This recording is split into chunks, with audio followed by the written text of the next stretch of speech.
문제 1번. 여러 개의 방향각 사이의 각을 차례로 방향각법으로 관측하여 최소 제곱법에 의하여 각각의 최하값을 구하는 수평각 관측법은? 1번 단각법, 2번 조합각 관측법, 3번 대각법, 4번 복각 관측법. 정답은 2번. 정답은 조합각 관측법입니다. 이 방법은 여러 방향각 사이의 각을 측정하여 그 중앙값을 찾아내는 기술이며 이를 통해 최소 제곱법으로 가장 정확한 값을 구할 수 있습니다. 다른 보기들에서는 특정 각도를 2번 측정하거나 한 점에서 여러 방향을 관측하는 등의 방법이 사용되지만 조합각 관측법처럼 여러 각 사이의 차이를 직접적으로 계산하여 최적의 결과를 도출하지는 않습니다. 단각법은 한 점에서 다른 점으로 향하는 방향각을 측정하는 기초적인 방법입니다. 대각법은 특정 방향을 2번 관측하여 그 차이를 이용해 더 정확한 값을 얻는 방법입니다. 복각 관측법은 여러 방향의 각도를 동시에 관측하지만 조합각 관측법처럼 각 사이의 최소 제곱법 적용은 아닙니다. 문제 2번.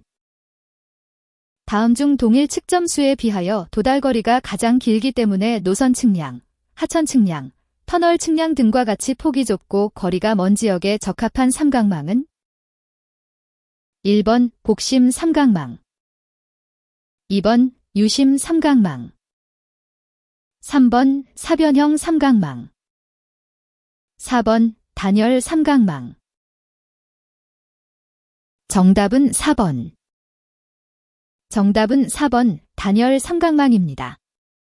단열 삼각망은 같은 측점수를 사용하더라도 다른 종류의 삼각망에 비해 더 먼 거리를 측량할 수 있어 폭이 좁고 긴 지역에서 특히 유용합니다. 1번 복심 삼각망과 2번 유심. 문제 3번. 동일한 각을 측정 횟수가 다르게 측정하여 다음의 값을 얻었다. 최확치를 구한 값은? 47도 37분 21초, 47도 37분 30초. 1번 47도 37분 30초, 2번 47도 37분 36초, 3번 47도 37분 28초, 4번 47도 37분 32초. 정답은 3번. 정답은 47도 37분 28초입니다. 이 값은 여러 번 측정한 평균치가 더 정확하다는 원리에 따라 결정됩니다. 특히 같은 조건에서 여러 번 측정할수록 결과의 신뢰성이 높아지는데 문제에서 제시된 9회 측정 평균치인 47도 37분 30초와 4회 측정 평균치인 47도 37분 21초를 고려하면 이 두 값의 중간에 가까운 위치에 있는 47도 37분 28초가 가장 정확한 결과로 추정됩니다. 다른 옵션들은 각각 단일 측정치나 적은 횟수의 평균치를 기반으로 하여 더 불안정하거나 편향된 값이 될 가능성이 있습니다. 문제 4번. VLBI로 어느 거리를 세 구간으로 나누어 관측한 결과 구간별 확률오차가 각각 플러스 마이너스 0.1m, 플러스 마이너스 0.4m, 플러스 마이너스 0.7m라면 전 거리에 대한 오차는 얼마인가? 1번 5 플러스 마이너스 0.1m, 2번 5 플러스 마이너스 0.3m, 3번 5 플러스 마이너스 0.8m, 4번 5 플러스 마이너스 0.15m. 정답은 3번. 정답은 3번 플러스 마이너스 0.008m입니다. VLBI를 사용하여 거리를 측정할 때 각 구간의 오차는 제곱합을 계산한 후 그 값의 제곱근으로 합쳐집니다. 이 문제에서는 세 구간의 확률오차가 플러스 마이너스 0.1m, 플러스 마이너스 0.4m, 플러스 마이너스 0.007m이므로 각 오차를 제곱한 값을 더하고 그 합을 다시 제곱근으로 계산하면 전체 거리에 대한 총 오차는 플러스 마이너스 0.008m가 됩니다. 1번과 2번은 각 구간의 최소값이나 평균값만 고려해 잘못된 결과를 내고 있습니다. 4번은 단순히 세 값을 더한 값으로 오차를 계산하려 한 것으로 보입니다. 하지만 실제 측정 오차는 제곱합을 통해 합쳐져야 정확하게 표현됩니다. 문제 6번. 종단 측량에서 부근의 표고를 알고 있는 수준점이 없을 때에는 왕복 측량을 해야 한다. 이러한 경우에는 측량 구간에 임시 수준점을 두는 것이 좋은데 임시 수준점 사이의 간격은 얼마가 적당한가? 1번 200m, 2번 300m, 3번 500m, 4번 700m. 정답은 3번. 정답은 3번, 즉 500m가 적절합니다. 왕복 측량을 할 때 임시 수준점 사이의 간격이 너무 짧으면 측정 횟수가 늘어나 효율성이 떨어집니다. 반면에 너무 긴 거리에서는 측정 오차가 커질 위험이 있습니다. 500m는 이러한 문제를 적절히 균형 있게 조절해주며 정확도와 효율성을 동시에 고려한 최적의 거리입니다. 200m나 300m는 측정 횟수가 너무 많아져 시간과 비용이 많이 들고 700m는 오차가 커질 가능성이 높습니다. 문제 7번. 배횡거의 조정위거를 곱하여 구한 배면적이 마이너스만 1610.459 제곱미터일 때 면적을 구하면 1번 1451.308 제곱미터, 2번 2902.615 제곱미터, 3번 4353.923 제곱미터, 4번 58,130 제곱미터. 정답은 4번. 해설, 배면적을 구하기 위해서는 배횡거와 조정위거를 곱해야 합니다. 문제에서 주어진 값으로 계산하면 마이너스만 1610.459 제곱미터가 나왔는데 이 값은 실제 면적이므로 양수로 변환해야 합니다. 따라서 정답은 58,130 제곱미터이며 이는 마이너스만 1610.459를 절대값으로 바꾼 후 제곱근을 취한 결과입니다. 다른 보기들은 계산 과정에서 오류가 발생했거나 잘못된 값을 사용하여 틀린 것입니다. 다른 보기들이 틀린 이유는 문제의 조건에 맞게 정확하게 계산하지 않았기 때문입니다. 문제 8번. 평판을 측점에 세우는데 필요한 3조건이 아닌 것은? 1번 구심, 2번 표정, 3번 이심, 4번 정준. 정답은 3번. 평판을 측정할 때 중요한 3가지 조건은 구심, 표정, 그리고 정준입니다. 이들 조건은 사람의 평판을 객관적으로 평가하는 데 필수적입니다. 구심은 사람들이 어떤 중심이나 조직에 얼마나 가까운지를 나타내며 표정은 대중의 반응과 인식을 의미합니다. 마지막으로 정준은 평가 기준이 객관적이어야 함을 의미합니다. 그러나 지심은 사람들의 상호작용이나 관계를 설명하는 개념으로 평판 측정에 직접적으로 관련성이 낮습니다. 따라서 이 문제의 정답은 3번 지심입니다. 문제 9번. 직접 수준 측량에서 2km 왕복 오차가 10mm라 하면 8km 왕복했을 때의 오차는 얼마인가? 1번 10mm, 2번 20mm, 3번 30mm, 4번 40mm. 정답은 2번. 직접 수준 측량에서 오차는 측정 거리에 비례하여 증가합니다. 문제에서 2km 왕복의 오차가 10mm라고 주어졌으므로 이는 1km당 5mm의 오차를 의미합니다. 따라서 8km 왕복 시에는 4km씩 측정하므로 총 40mm의 오차가 발생해야 하지만 왕복으로 보면 두 번의 4km 측정이므로 각각 20mm의 오차가 더해져서 전체적으로 20mm가 됩니다.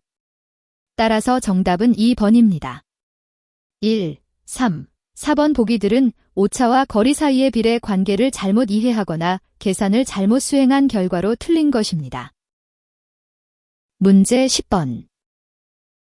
기선 삼각망을 설치할 때의 주의 사항으로 틀린 것은? 1번에 평탄한 곳이 없을 때 기선의 설정 위치는 경사 10분의 1 이하의 지형에 설치. 2번 1회의 기선 확대는 기선 길이의 3배 이내. 3번 큰 삼각망에서 기선을 여러 번 확대할 때는 기선 길이의 10배 이내.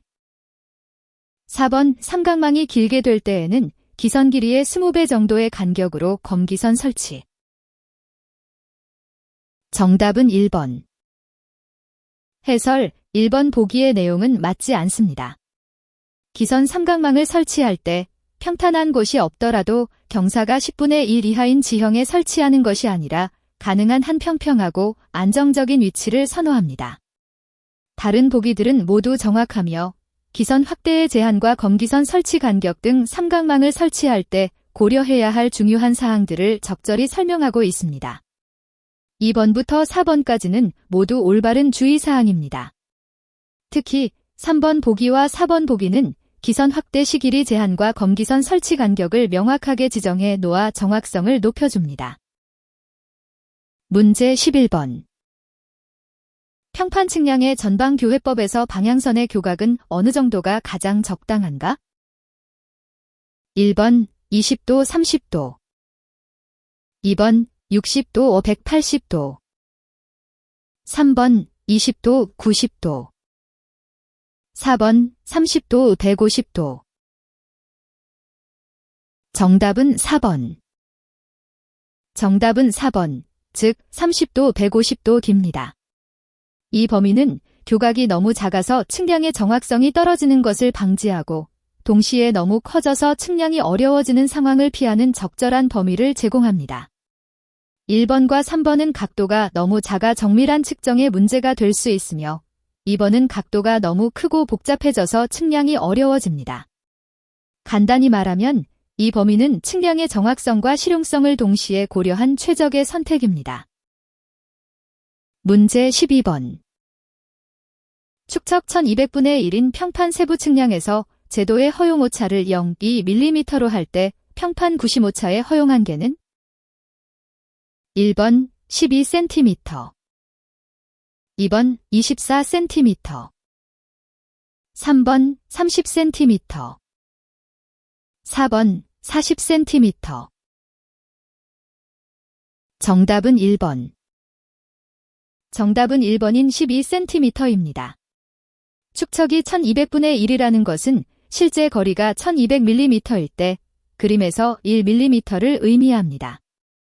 따라서 평판 95차의 허용 한계는 제도 오차인 0.2mm를 실제 거리로 환산하면 0.2 곱하기 사인 1200/240mm입니다.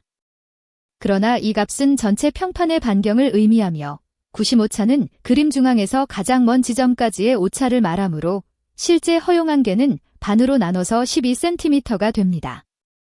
다른 보기들은 모두 계산 과정에서 오류가 발생하거나 잘못 이해해서 생긴 것입니다. 예를 들어 24cm는 전체 평판의 직경을 잘못 계산한 값이고 30cm와 40cm는 축척과 제도 허용오차 사이의 관계를 잘못 적용한 결과입니다. 문제 13번. 전진법에 의한 평판 측량에서 변수가 25변에 대한 폐합오차의 한계는 얼마인가? 1번 1 ± 1, 2mm 2번 5 ± 1, 5mm 3번 6 ± 2.0mm 4번 6 ± 2, 5mm 정답은 2번. 정답은 2번 플러스 마이너스 1.5mm입니다. 전진법 평판 측량에서 변수가 25변일 때 폐합오차의 한계는 이론상으로 플러스 마이너스 1.5mm로 정해져 있습니다. 이 값은 측정 오류를 최소화하면서도 실용적인 범위를 제공합니다. 다른 옵션들은 실제 표준에서 벗어나 있어 틀린 것으로 판단됩니다. 간단히 말하면 플러스 마이너스 1.5mm는 정확한 측량 결과를 얻기 위한 국제적으로 인정된 기준 값입니다. 문제 14번. 트랜싯의 연직축이 기울어져 관측할 때 생기는 오차 제거에 관한 사항 중 옳은 것은? 1번 양유표의 평균을 취한다. 2번 반복법으로 관측한다. 3번 정반 관측치의 평균을 취한다. 4번 어떠한 관측법으로도 제거할 수 없다. 정답은 4번. 트랜싯의 연직축이 기울어져 있을 때 생기는 오차는 기울기 오차라고 불리며 이 오차는 어떠한 관측법으로도 완전히 제거할 수 없습니다. 따라서 4번이 정답입니다. 다른 보기들에서는 양유표의 평균을 취하거나 반복 관측을 통해 오차를 줄일 수 있다고 생각하지만 기울기 오차는 장비 자체의 문제로 인해 발생하므로 이를 단순히 관측법으로 해결할 수 없습니다. 그러므로 1번과 2번은 이론적으로 가능성이 있지만 실제 적용에서는 효과적이지 않습니다. 또한 정반 관측치의 평균을 취하는 방법도 같은 이유로 기울기 오차를 완전히 제거하는 데는 한계가 있습니다. 문제 16번. 수준 측량에서 고저오차는 거리와 어떤 관계인가?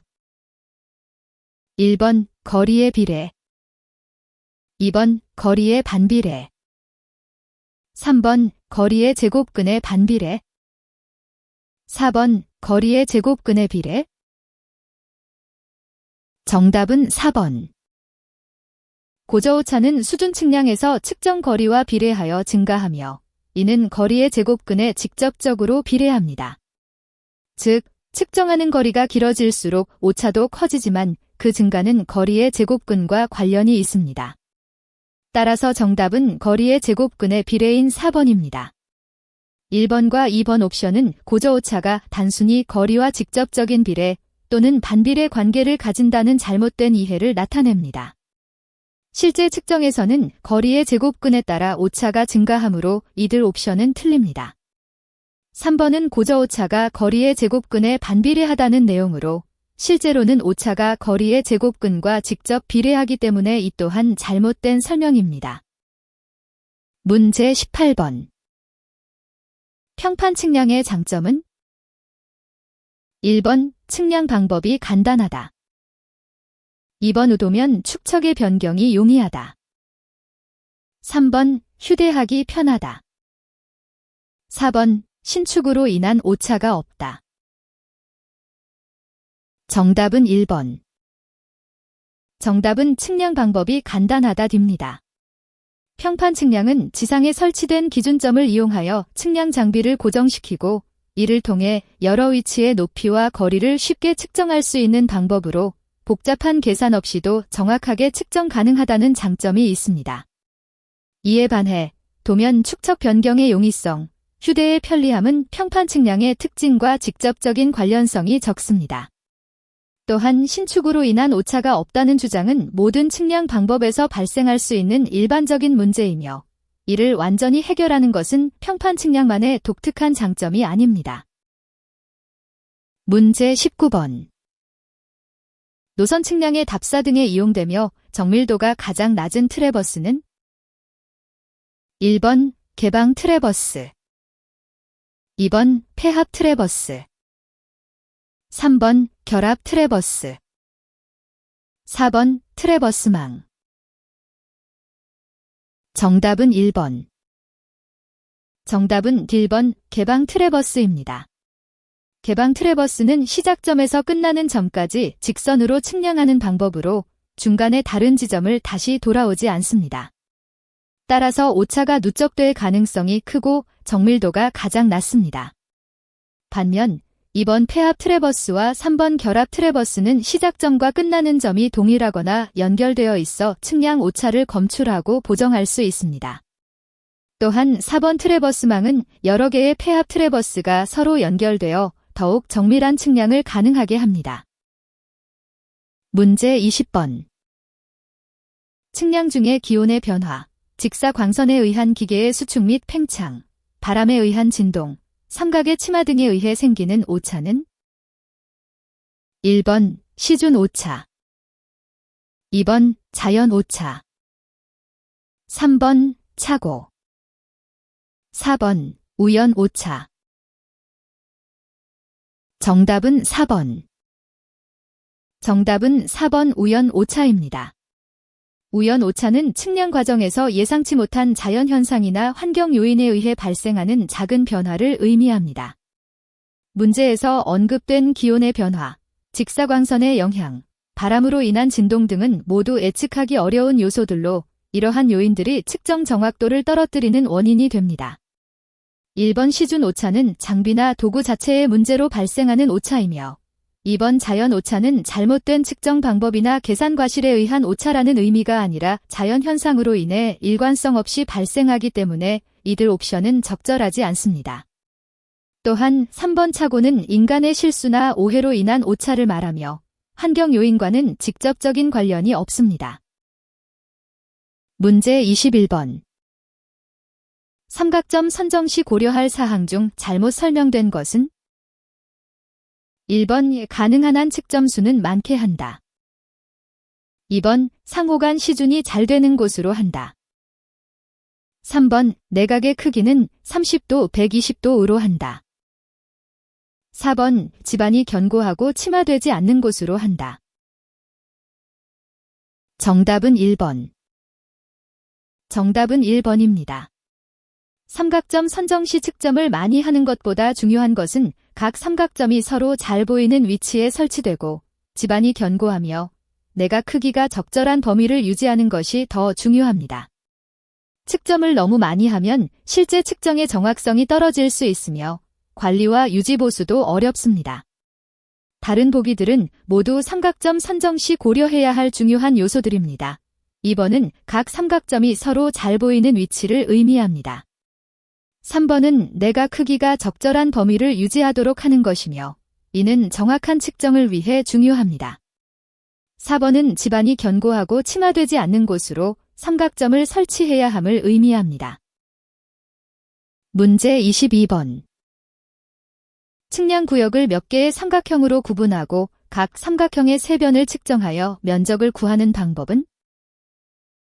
1번 삼사법, 2번 이변법, 3번 삼변법, 4번 좌표법.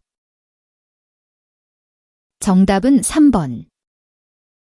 정답은 삼변법입니다. 이 방법은 측량 구역을 여러 삼각형으로 나눈 후 각 삼각형의 세변의 길이를 정확히 측정하여 그 면적을 계산하는 기술입니다. 이렇게 해서 전체 구역의 면적이 정확하게 파악됩니다. 삼사법, 디변법, 그리고 좌표법은 각각 삼각형의 세변 중 일부만 측정하거나 좌표를 이용해 면적을 계산하는 다른 방법들로 문제에서 요구한 세변 모두를 측정하고 삼각형으로 구역을 나누는 방식과 일치하지 않습니다. 문제 23번. 방위각 235도 10의 방위는 어느 것인가? 1번 S55도 10W, 2번 E55도 10S, 3번 S55도 12, 4번 W55도 10S. 정답은 1번. 정답은 S55도 10W입니다. 방위각이 235도 10인 경우 이는 북쪽을 기준으로 시계 방향으로 235도 10회전한 위치를 나타냅니다. 이를 남서쪽으로 변환하면 남쪽에서 서쪽으로 약 55도 10 떨어진 방위가 됩니다. 따라서 S55도 10W가 맞습니다. 다른 보기들은 각각 다른 방향을 지시하거나 잘못 계산된 각도를 나타내므로 틀립니다. 예를 들어 이 55도 10S는 동쪽에서 남쪽으로의 방위이며 이는 주어진 방위각과 맞지 않습니다. 문제 24번. 육각형 폐압 트래버스의 내각의 총합은? 1번 720도, 2번 540도, 3번 1080도, 4번 1440도. 정답은 1번.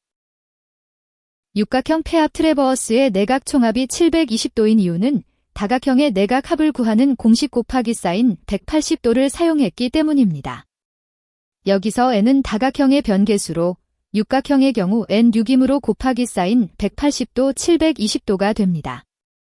따라서 나머지 옵션인 540도, 1080도, 1440도는 각각 사각형, 팔각형, 십각형의 내각합에 해당하며 이 문제에서 육각형을 대상으로 함으로 틀립니다. 문제 25번. 다음은 방위각 계산을 설명한 것이다. 이 중 옳지 않은 것은? 1번 방위각과 역방위각의 차는 180도이다.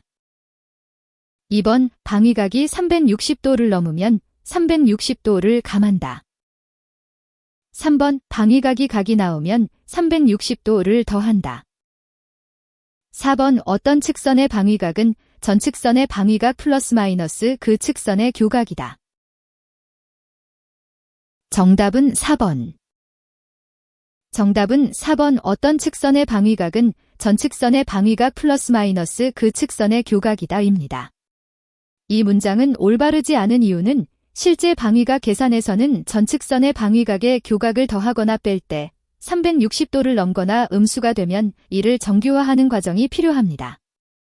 따라서 단순히 플러스 마이너스로 계산하는 것만으로는 올바른 방위각을 얻기 어렵습니다. 다른 보기들은 다음과 같이 맞습니다. 1번은 방위각과 역방위각의 관계를 잘 설명하고 있습니다. 2번은 360도를 넘으면 이를 감한다는 내용이 정확합니다. 3번은가 나오면 360도를 더해주어야 한다는 점도 올바르게 표현되어 있습니다.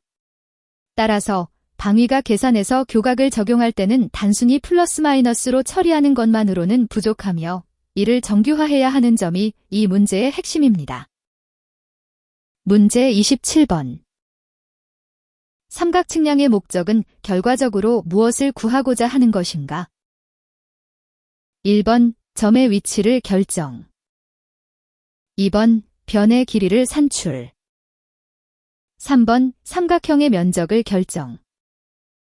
4번 기타 측량의 기준 높이를 결정.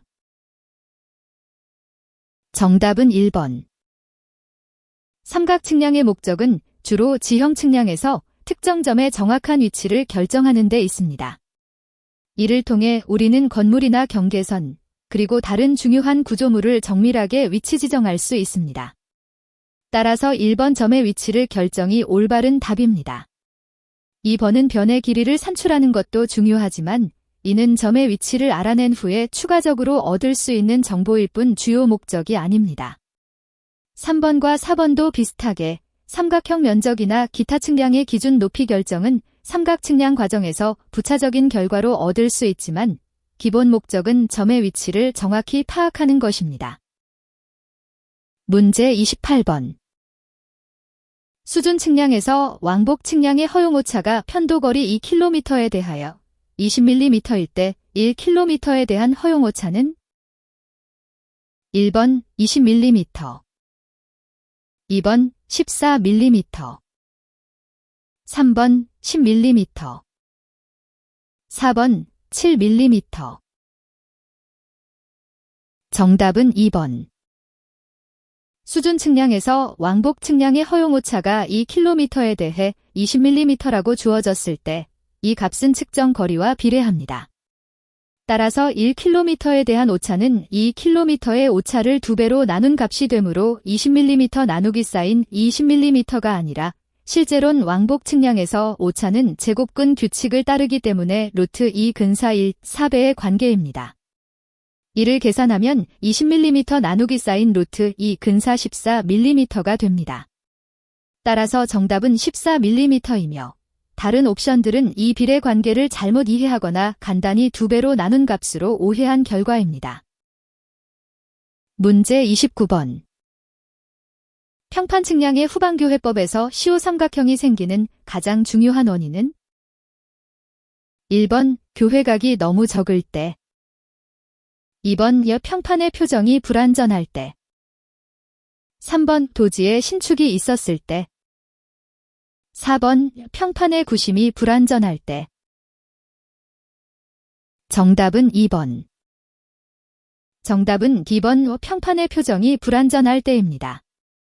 평판 측량에서 시호 삼각형이 발생하는 주된 이유는 평판의 표면 상태가 좋지 않을 때, 즉 표면의 흔들림이나 변동성이 있을 때입니다. 이 경우 정확한 측정이 어려워져 교차점의 위치를 정확히 파악하기 어렵게 됩니다. 다른 보기 중 1번은 교회각이 작을 때도 시호삼각형이 발생할 수 있지만 이는 주된 원인이 아닙니다. 3번과 4번은 각각 도지의 신축이나 구심의 불안정성이 평판 측량에 영향을 줄 수 있으나 그 직접적인 원인으로 시호삼각형이 생기는 것은 아닙니다.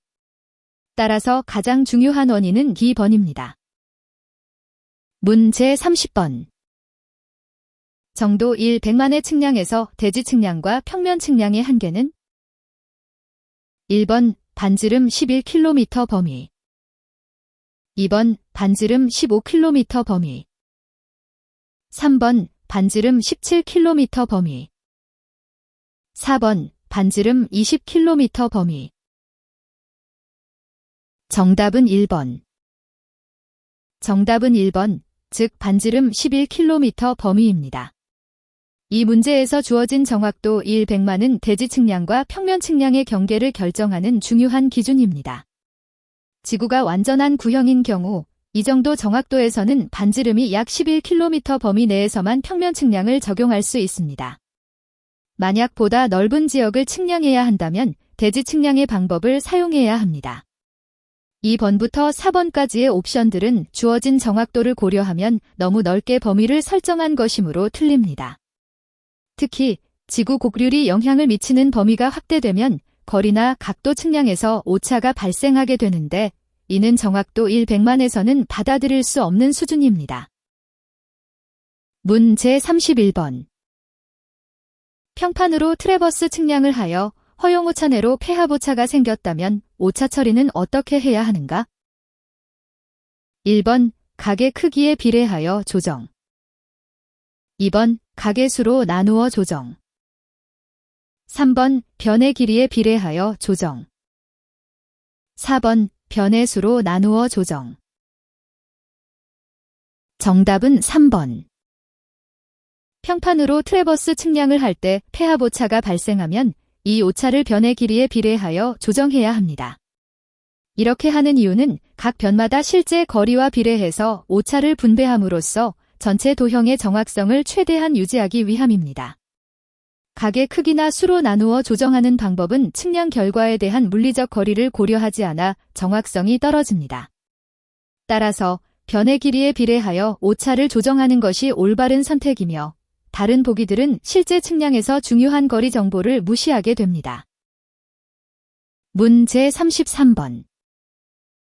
다음 트래버스 측량에서 P점의 좌표가 XP 2000m, YP 플러스 1000m이고 PQ의 거리는 1, 5km, PQ의 방위각이 60도일 때 Q점의 좌표는 1번 XQ 1350m, YQ 플러스 2399m 2번 XQ 1250m, YQ 플러스 2299m 3번 XQ 1450m, YQ 플러스 2099m 4번 XQ 1150m, YQ 플러스 2299m. 정답은 2번. 정답은 2번 XQ 1250m, YQ 플러스 2299m입니다. PQ의 거리가 1.5km이고 방위각이 60도라는 정보를 이용하면 Q점의 좌표를 계산할 수 있습니다.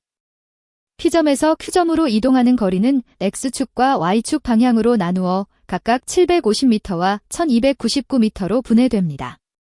따라서 P점의 좌표 XP 2000m, YP 플러스 1000m에서 각각 뺀 값이 Q점의 좌표가 됩니다. 1번과 3번은 X 또는 Y 좌표 계산에서 오차가 발생했거나 방위각을 잘못 적용한 것으로 보입니다. 4번은 방위각에 따른 거리 분해를 잘못 이해하거나 계산 과정에서 실수를 범한 것 같습니다. 문제 34번.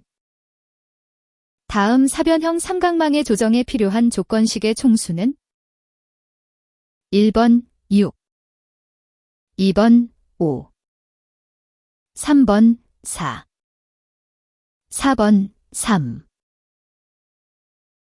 정답은 3번.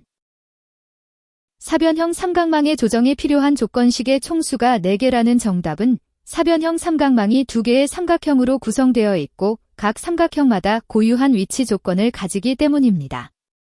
따라서 전체 4개의 꼭지점에서 각각 한 번씩 조건식을 적용하면 총 4개의 조건식이 필요하게 됩니다. 다른 옵션들은 사변형 삼각망의 구조적 특징을 제대로 이해하지 못하거나 필요한 조건식의 수를 잘못 계산한 결과입니다. 문 제35번. 거리 측정기에서 위성에서 송신되는 신호를 받아 3차원 위치를 결정할 수 있고 두 점 간의 시통이 되지 않는 지형에서도 관측이 가능하며 기후의 영향도 거의 받지 않는 것은 어느 것인가? 1번 초장 기선 간섭계, 2번 GPS, 3번 위성거리 측량, 4번 전파 거리 측정기. 정답은 2번. 정답은 2번 GPS입니다. GPS는 위성을 통해 신호를 받아 지구상의 위치를 정확하게 파악할 수 있으며 두 점 사이에 시야가 막혀 있어도 다른 방식을 이용하여 위치 정보를 얻을 수 있습니다. 또한 기후 변화나 날씨 조건에 크게 영향받지 않아 다양한 환경에서 사용이 가능합니다. 1번 초장 기선 간섭계는 주로 천체 관측에 사용되며 지상의 여러 장소에서 동시에 측정해야 하므로 두 점 사이가 시야를 막지 않아야 합니다. 3번 위성거리 측량은 레이저 신호를 위성에 반사시켜 거리를 계산하는데 이 역시 날씨나 대기를 통과할 때의 변화로 인해 정확도가 영향을 받습니다. 4번 전파거리 측정기는 GPS와 비슷한 기능을 하지만 특정 조건에서만 효과적이며 시야를 막는 지형에서는 사용이 제한적입니다. 문 제36번. 등고선의 성질 중 옳은 것은? 1번 등고선은 지표의 최대 경사선의 방향과 직교하지 않는다. 2번 같은 등고선 위의 모든 점은 높이가 서로 다르다. 3번 이 지표의 경사가 급할수록 등고선 간격이 넓어진다. 4번 두 높이가 다른 두 등고선은 동굴이나 절벽의 지형이 아닌 곳에서는 교차하지 않는다. 정답은 4번. 정답인 4번은 올바른 등고선의 성질을 정확하게 표현하고 있습니다. 높이가 다른 두 등고선이 교차하는 경우는 동굴이나 절벽 같은 특수한 지형에서만 발생하며 평범한 지형에서는 서로 다른 높이를 가진 등고선은 결코 만나지 않습니다. 1번과 2번은 틀린 이유입니다. 등고선은 실제로 지표면의 경사가 가장 급하게 바뀌는 방향과 수직으로 그어집니다. 그리고 같은 등고선 위에 있는 모든 점들은 동일한 높이를 가지고 있어 서로 다른 높이를 가질 수 없습니다. 3번은 잘못된 이유로 지표의 경사가 급할수록 실제로는 등고선 간격이 좁아집니다. 이는 같은 거리라도 높이 차이가 커지기 때문입니다. 문 제37번. 곡선을 설치하는 방법 중에서 정밀도가 높아 가장 많이 사용하는 것은? 1번 중앙종거법, 2번 직어종거법, 3번 접선법, 4번 편각법. 정답은 4번. 편각법은 곡선을 설계할 때 가장 정밀하게 구부러진 형태를 표현할 수 있는 방법으로 이 때문에 가장 많이 사용됩니다. 편각법은 각 점에서의 방향 변화를 매우 정확히 반영하기 때문에 도로나 철도 등의 곡선을 만들 때 이상적인 선택입니다. 중앙종거법이나 직어종거법은 비교적 간단한 계산으로 가능하지만 정밀도가 떨어져 복잡한 형태의 곡선 설계에는 적합하지 않습니다. 접선법 역시 각 점에서의 방향을 고려하지 않기 때문에 편각법만큼 세세하게 곡선을 조정하는 데는 한계가 있습니다. 문 제38번. 편각에 의한 단곡선을 설치할 때 다음의 계산 결과를 얻었다. 이 C의 누가 거리는? 1번 307.302m, 2번 313.278m, 3번 323.819m, 4번 332.923m. 정답은 3번. 이 C의 누가 거리를 계산하기 위해서는 먼저 주어진 정보를 이해해야 합니다.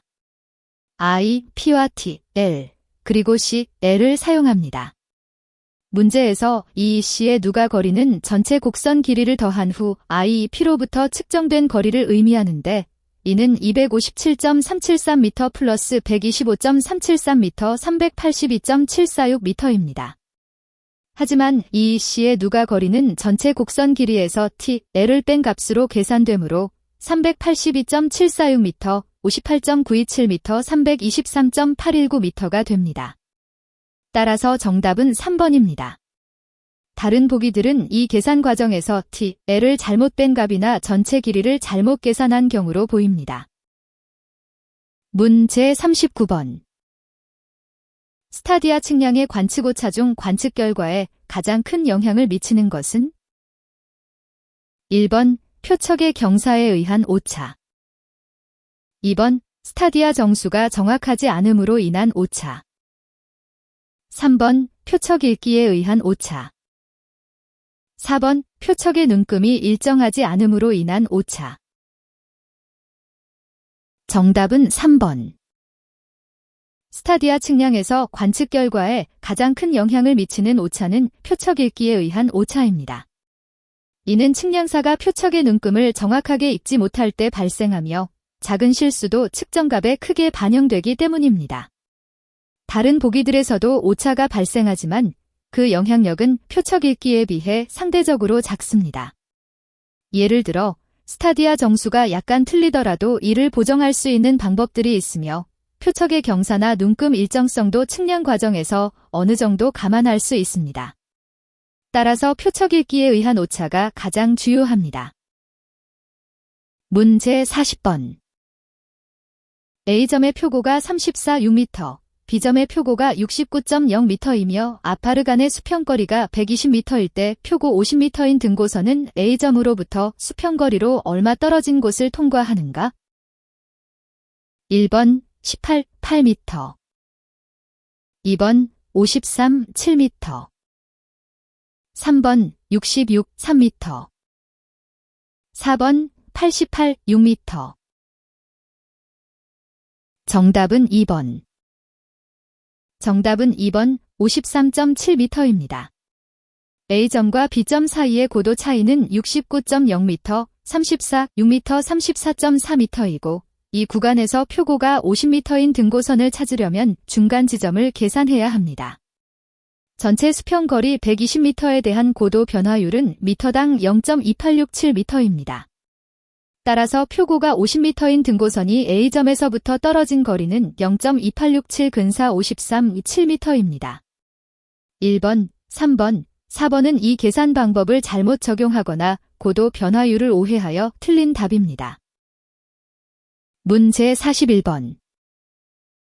30m마다 6mm 늘어져 있는 줄자로 정사각형의 땅을 재었더니 62,500제곱미터이었다면 실제 면적은? 1번 62,625제곱미터, 2번 62,615제곱미터, 3번 62,525제곱미터, 4번 62,475제곱미터. 정답은 3번. 정사각형의 면적이 주어진 62,500제곱미터일 때 실제 면적을 계산하려면 줄자의 길이가 늘어나는 것을 고려해야 합니다. 줄자가 30m마다 6mm 늘어난다는 것은 줄자 전체의 길이에 대해 1%씩 늘어난다는 의미입니다. 따라서 주어진 면적은 줄자의 오차를 반영한 값으로 실제 면적이 이보다 약간 더 큽니다. 주어진 정사각형의 한 변의 길이는 루트 62,500~250m입니다. 줄자가 1% 늘어났으므로 실제 길이는 250m 별표 1.01, 252.5m가 됩니다. 따라서 실제 면적은 252.5m 곱하기 쌓인 252.5m 중만 3,756.25제곱미터가 되지만 문제의 답 형식에 맞게 옵션 중 가장 가까운 값인 62,525제곱미터를 선택해야 합니다. 1번과 2번은 실제 면적이 더 커야 함에도 불구하고 주어진 면적을 기준으로 하여 잘못 계산한 결과입니다. 4번은 줄자의 오차가 실제 면적을 줄이는 방향으로 작용한다는 잘못된 가정에 따른 답입니다. 문제 42번. 다음 중 지형 측량의 작업 순서가 올바르게 된 것은?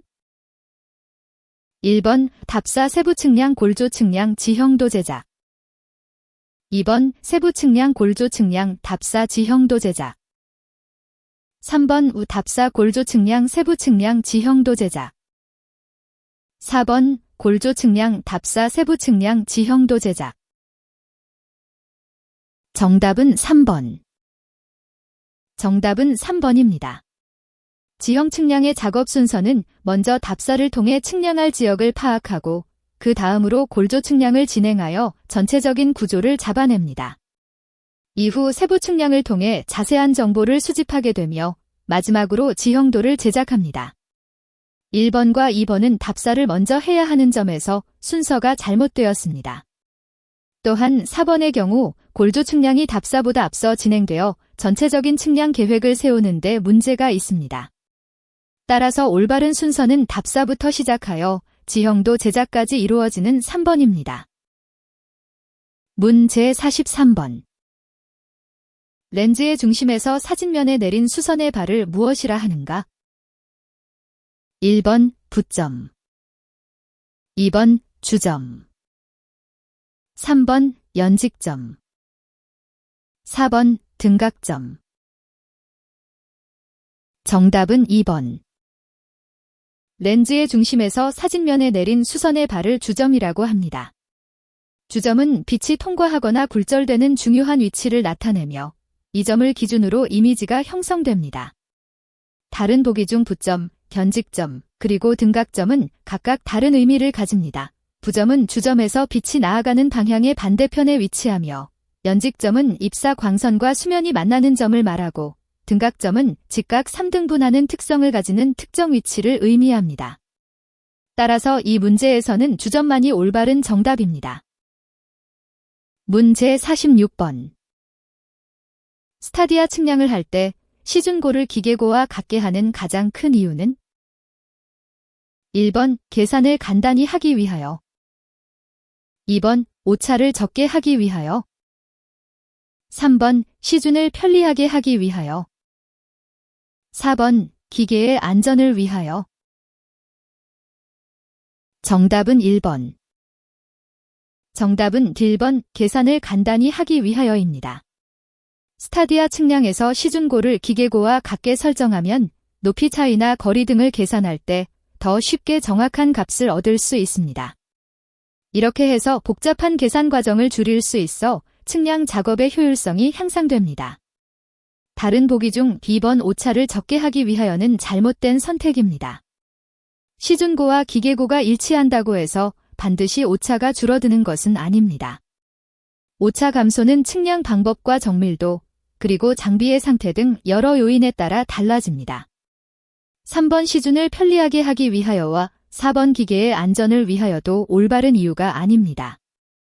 이들 보기들은 측량 과정에서 실제로 중요한 고려 사항이지만 스타디아 측량에서 시준고를 기계고와 동일하게 설정하는 주된 목적은 계산의 간소화에 있습니다. 문제 47번. 트래버스 측량을 실시할 측점을 선점할 때 유의해야 할 사항으로 적당하지 않은 것은? 1번 기계를 세우거나 시준하기에 좋고 집안이 견고한 장소이어야 한다. 2번 후속되는 측량, 특히 세부 측량에 편리하여야 한다. 3번 측선의 거리는 가능한 한 비슷하게 하고 고저차가 크지 않게 한다. 4번 측점은 안전하게 보존되어야 하므로 찾기 어렵고 잘 안 보이는 곳에 정해야 한다. 정답은 4번. 측점 선정 시 가장 중요한 것은 측량의 정확성과 효율성을 높이는 것입니다. 따라서 4번은 올바르지 않은 선택입니다. 측점을 찾기 어렵고 잘 보이지 않는 곳에 설정하면 후속 측량이나 유지 관리가 어려워져 전체적인 작업의 정확성과 효율성이 떨어집니다.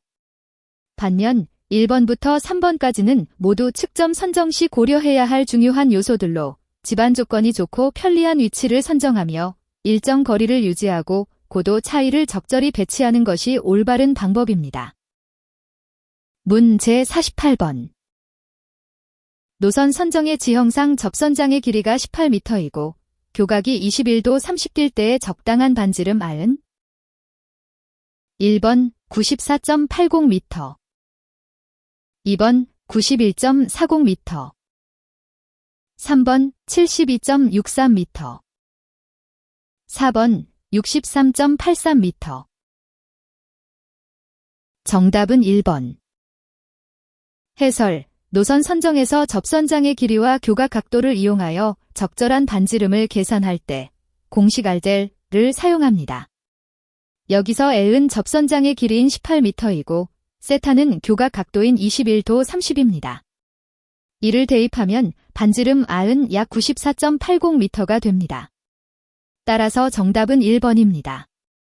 다른 보기들은 이 공식을 잘못 적용하거나 계산 과정에서 오류를 범한 것으로 보입니다. 예를 들어 교각 각도의 절반인 10도 30의 탄젠트 값과 접선장 길이를 올바르게 연관짓지 못했을 가능성이 있습니다. 문제 49번. 낙엽수와 칩엽수, 토양의 습윤도 등의 판독에 쓰이는 요소는 어느 것인가? 1번 색조, 2번 질감, 3번 음영, 4번 모양. 정답은 1번. 정답은 1번 색조입니다. 낙엽수와 칩엽수, 그리고 토양의 습윤도를 판별할 때 가장 중요한 요소는 색깔 변화입니다. 예를 들어 봄과 가을에 나무의 잎색이 변하거나 흙의 습기가 많아지면 색깔이 어두워지는 현상을 관찰하게 됩니다. 질감, 음영, 그리고 모양은 각각 물체의 질감, 그림에서의 명암 표현 또는 형태를 나타내는 요소로 토양이나 나무의 종류를 판별하는 데 직접적인 도움이 되지 않습니다. 따라서 이 문제에서는 색조가 가장 적합한 선택지입니다. 문제 50번. 다음은 대축척 도화의 가장 좋은 항공사진은? 15cm. 1번 촬영고도 800m의 항공사진. 2번 촬영고도 1500m의 항공사진. 3번 촬영고도 2000m의 항공사진. 4번 촬영고도 2500m의 항공사진. 정답은 1번. 정답은 촬영고도가 800m인 항공사진입니다. 대축척 도화를 만들 때는 상세한 정보와 세부적인 특징이 중요합니다. 따라서 높이가 낮을수록 사진에서 보이는 세부 사항이 더 명확하고 자세하게 나타납니다. 하지만 너무 낮은 고도에서는 지형의 세부 사항이 복잡해져 전체적인 구조를 파악하기 어렵습니다. 800m는 세부 사항과 전체적 조망 사이에 적절한 균형을 제공합니다. 고도가 높아질수록 사진에서 보이는 세부 사항은 줄어들기 때문에 1500m, 2000m, 그리고 2500m 고도의 항공사진들은 대축척 도화를 만드는 데 적합하지 않습니다. 문제 51번. 다음 중 기본 측량과 공공 측량에서 회전타원체 면상의 값으로 표시하는 것은? 1번 거리와 면적, 2번 위치, 3번 측량의 원점, 4번 지구의 형상과 크기. 정답은 1번. 정답은 1번 거리와 면적입니다. 회전타원체 면상의 값이란 지구를 타원형으로 간주했을 때 측량에서 거리나 면적을 계산할 때 사용하는 기준값을 말합니다. 이는 실제 지형 측량 작업에서 필수적으로 필요한 정보입니다. 2번 위치와 3번 측량의 원점, 그리고 4번 지구의 형상과 크기는 모두 중요한 측량 관련 요소이나 회전타원체 면상의 값으로 직접 표시되는 것은 아닙니다. 위치나 원점은 좌표계에서 결정되며 지구의 형상과 크기는 지구 모델링에 사용됩니다. 문제 52번. 국립지리원장이 발행하는 지도의 축척으로 틀린 것은? 1번 5000분의 1, 2번 1만분의 1, 3번 25000분의 1, 4번 3만분의 1. 정답은 4번. 국립지리원에서 발행하는 지도의 축척은 주로 1, 5000, 1, 25000, 그리고 1, 만가 일반적입니다. 이들 축척은 세부적인 지형 정보를 정확하게 표현하기에 적합합니다. 그러나 3만분의 1은 국립지리원에서 주로 사용하지 않는 축척으로 이는 해당 지역의 상세한 지리적 특징을 제대로 보여주기 어렵기 때문입니다. 따라서 정답은 4번인 3만분의 1분입니다. 문제 53번. 기본 측량이나 공공 측량의 실시 공고를 하는 자는 1번 건설교통부 장관, 2번 국립지리원장, 3번 도지사, 4번 측량작업기관. 정답은 3번. 정답은 3번 도지사입니다. 기본 측량이나 공공 측량을 실시하기 위해서는 해당 지역의 지방자치단체장인 도지사가 측량 공고를 내야 합니다. 이는 측량이 지역사회에 미치는 영향과 관련된 규제와 정보 공유를 위해 필요한 절차입니다. 1번 건설교통부 장관이나 2번 국립지리원장은 중앙정부 관료로 각 지방의 측량 업무 직접 관여하지 않습니다. 4번 측량작업기관은 측량작업을 수행하는 기관으로 공고를 내는 권한이 없습니다. 따라서 도지사만이 이 역할을 맡을 수 있습니다. 문제 54번. 측량업에 등록을 하고자 하는 자가 신청서를 제출하고자 할 때 첨부 서류가 아닌 것은 1번 기술 능력을 갖춘 사실을 증명하는 서류, 2번 법인인 경우에는 등기부등본, 3번 장비를 갖춘 사실을 증명하는 서류, 4번 주된 영업소 또는 지점의 소재지를 증명하는 서류. 정답은 4번. 측량업 등록을 위한 신청서 제출 시 주된 영업소 또는 지점의 소재지를 증명하는 서류는 첨부 서류가 필요하지 않습니다. 이는 측량업 등록과 직접적인 관련이 없기 때문입니다. 반면에 기술 능력이나 장비 보유 여부, 법인인 경우 등기부등본은 측량 업무 수행을 위한 기본 조건으로 첨부해야 합니다. 따라서 4번이 정답이며 다른 옵션들은 모두 필요한 서류입니다. 문제 55번. 측량 용역 대가의 기준에 대한 설명으로 잘못된 것은 1번 측량 용역 대가의 기준은 건설교통부 장관이 정한다. 2번 측량 용역 대가는 직접 측량비 및 간접 측량비로 구분한다. 3번 측량 용역 대가의 기준을 정할 때는 이를 관보에 고시해야 한다. 4번 측량 용역 대가는 측량협회에서 심사한다. 정답은 4번. 측량 용역 대가의 정확한 기준은 건설교통부 장관이 정하고 이를 관보에 공식적으로 발표해야 합니다. 따라서 측량협회에서 직접 심사하는 것은 잘못된 설명입니다. 다른 보기들 중에서는 1번과 3번이 관련 법령을 정확히 반영하며 2번은 측량 용역 대가의 구체적인 구성 요소를 적절하게 설명하고 있습니다. 측량협회는 기술적 자문이나 회원 간 정보 교환 등 다양한 역할을 하지만 직접적으로 측량 용역 대가를 심사하는 것은 해당 협회의 업무 범위를 넘어설 수 있습니다. 문제 56번. 다음 중 중앙지명위원회의 위원을 추천할 수 없는 자는 1번 국사편찬위원회 위원장, 2번 과학기술부 장관, 3번 행정자치부 장관, 4번 문화관광부 장관. 정답은 2번. 중앙지명위원회의 위원을 추천할 수 없는 자는 과학기술부 장관입니다. 중앙지명위원회는 국가공무원법에 따라 중요한 공직자들을 선발하고 임면하는 데 관여하는 기구로 이 기구의 위원 추천 권한은 주로 행정과 인사 관련 업무를 담당하는 장관들에게 있습니다. 따라서 행정자치부 장관과 문화관광부 장관은 이러한 역할을 수행하기에 적합하며 국사편찬위원회 위원장도 비록 문화 분야의 전문가이지만 중앙지명위와 관련된 특별한 권한이 없어 추천 대상에서 제외되지는 않습니다. 그러나 과학기술부 장관은 주로 과학기술 정책을 담당하기 때문에 인사 및 행정 관련 업무에 직접적으로 관여하지 않기 때문에 중앙지명위원회의 위원 추천 권한이 없습니다. 문제 57번. 무단으로 측량성과 또는 측량 기록을 복제한 자에 대한 벌칙으로 옳은 것은 1번 50만 원 이하의 과태료, 2번 30만 원 이하의 벌금, 3번 1년 이하의 징역 또는 300만 원 이하의 벌금, 4번 2년 이하의 징역 또는 500만 원 이하의 벌금. 정답은 3번.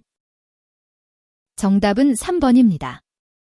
무단으로 측량성과나 기록을 복제한 경우 법률 위반 행위로서 형사처벌 대상이 됩니다. 이는 범죄의 중대성을 고려하여 징역 또는 벌금이라는 강력한 처벌을 규정하고 있습니다. 1년 이하의 징역 또는 300만 원 이하의 벌금은 이러한 위반 행위에 대한 적절한 제재를 의미합니다. 1번과 2번 옵션은 과태료나 벌금으로 형사처벌 수준을 크게 낮추어 처벌이 너무 가볍게 적용될 가능성이 있어 틀립니다. 또한 4번의 경우 처벌이 지나치게 중하다고 볼 수 있습니다. 따라서 가장 적절한 범위와 강도를 갖춘 3번이 정답입니다. 문제 58번. 측량 성과를 얻을 때까지의 측량에 관한 작업의 기록을 무엇이라고 하는가? 1번 작업일지, 2번 측량 기록, 3번 야장, 4번 측량 계산. 정답은 2번. 정답은 D번 측량 기록입니다. 측량에 대한 모든 과정과 결과를 문서화하여 기록하는 것이 바로 측량 기록으로, 이는 측량 성과를 얻을 때까지의 모든 작업 내용을 정리한 것입니다. 1번 작업일지는 일상적인 업무나 활동을 순서대로 적은 것으로 측량에만 국한되지 않습니다. 3번 야장은 주로 건설 현장에서 밤샘 작업을 의미하며 측량과 직접적으로 관련이 없습니다. 마지막으로 4번 측량 계산은 측량 데이터를 바탕으로 한 계산 과정만을 포함하므로 전체적인 기록의 개념에는 해당하지 않습니다. 따라서 측량에 대한 모든 정보와 작업 내용을 체계적으로 정리하는 것은 측량 기록이라고 할 수 있습니다. 문제 59번. 측량법에서 정한 측량업의 종류가 아닌 것은? 1번 대규모 측량업, 2번 연안조사 측량업, 3번 일반 측량업, 4번 지도제 작업. 정답은 1번. 정답은 1번 대규모 측량업입니다.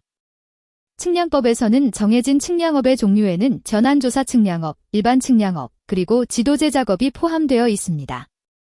하지만 대규모 측량업이라는 용어는 법에서 명시된 측량업의 종류에 해당하지 않습니다. 따라서 이 문제에서는 대규모 측량업을 선택하면 틀린 답이 됩니다. 다른 보기들은 모두 실제 측량법에서 정한 업무 분야입니다. 문제 60번.